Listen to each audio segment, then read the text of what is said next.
जी अस्सलाम वालेकुम, मेरा नाम डॉक्टर अरसलान है और कंसल्टेंट आई सर्जन हूँ मैं।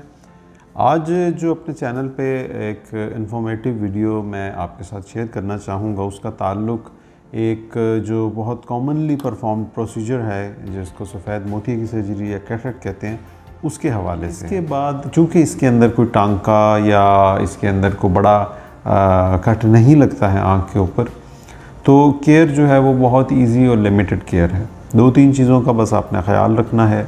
नंबर 1, आँख की कंटेमिनेशन को आपने अवॉइड करना है, यानी कि आँख किसी चीज़ से मैली ना हो, चाहे वो डस्ट हो, चाहे वो पानी हो, चाहे वो कोई केमिकल हो किसी शैम्पू या साबुन की सूरत के अंदर, फेस वॉश वगैरह। ये जो है आपने जो अवॉइड करना है इन चीज़ों को। तकरीबन 5 से 7 दिन का टाइम काफ़ी है। इससे ज़्यादा लंबे अरसे के लिए इसकी केयर करने की या पानी से आँख को बचाने की ज़रूरत नहीं है। दूसरी चीज़ जिसकी कोशिश करनी चाहिए वो है कि फ़िज़िकल स्ट्रेन और प्रेशर से आँख को महफूज रखना चाहिए, क्योंकि बेसिकली ये जितनी भी एहतियात मैंने आपको बताई है अभी तक, आँख के अंदर जो आँख की जो हीलिंग है, जो उसकी वूंड हीलिंग है, वो कुछ दिन का टाइम लेती है और एक दफ़ा जब वो हीलिंग हो जाती है तो उसके बाद फिर हम पानी भी इस्तेमाल कर सकते हैं, आँख को हल्की फुल्की स्ट्रेन की तरफ भी लेके जा सकते हैं। तो ये 2 चीज़ें हैं, जैसे आँख को ज़ोर का मलना, इसे आपने अवॉइड करना है। इसी तरीके से कोशिश करें कि उस करवट कुछ दिन ना सोएं, ताकि सोते हुए आँख के दबने का या प्रेस होने का अंदेशा ना हो। इसके अलावा ये 2 चीज़ें जो मेन आपको बताई हैं मैंने, इसके अलावा कुछ मिथ्स हैं या कुछ ऐसी बातें जो लोगों में बहुत कॉमनली वो समझते हैं कि ये की जानी चाहिए।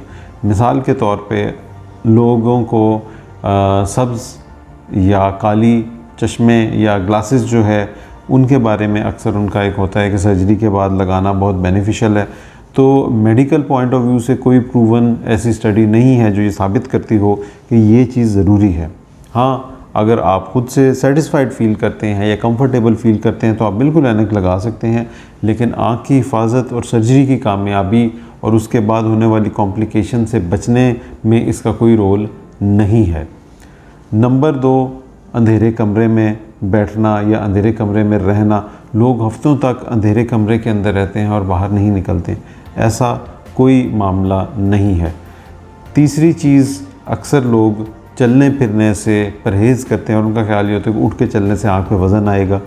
ऐसी भी कोई बात नहीं है। आप आराम से अपनी जितनी भी मूवमेंट है वो कर सकते हैं। चलना फिरना कोई किसी किस्म की उसके अंदर ममानियत नहीं है।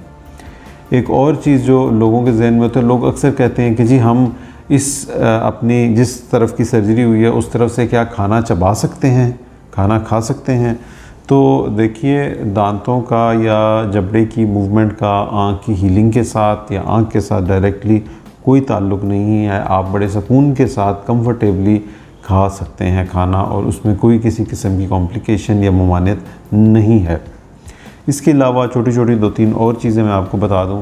लाइट का एक्सपोजर आँख को डैमेज नहीं करता है। मोबाइल डिवाइसेस, टीवी आप हस्बे ज़रूरत इस्तेमाल कर सकते हैं।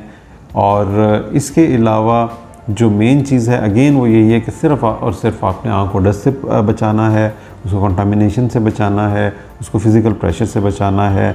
और ये एहतियात ज़्यादा से ज़्यादा 5 से 7 दिन की है। हफ्तों की या महीनों की एहतियात की कतई तौर पे कोई ज़रूरत नहीं है।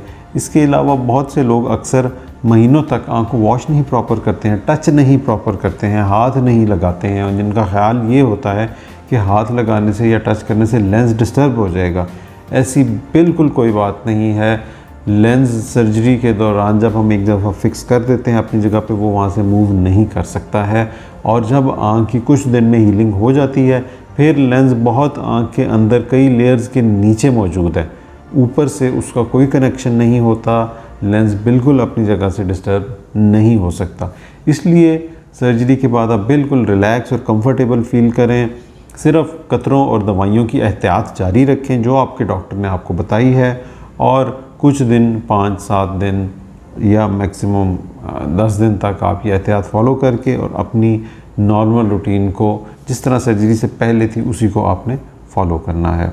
तो आज के लिए ये सारी जो इन्फॉर्मेशन थी ये आपके लिए मैंने कंपाइल की थी। नेक्स्ट जो है इंशाल्लाह किसी और अच्छे टॉपिक के साथ मैं आपसे मज़ीद कुछ इन्फॉर्मेशन शेयर करूँगा। अगर आपने हमसे रब्ता करना हो तो नीचे दिए गए नंबर या लिंक पर आप हमसे रब्ता कर सकते हैं। Thank you. आज के लिए इतना ही। अल्लाह हाफ़िज़।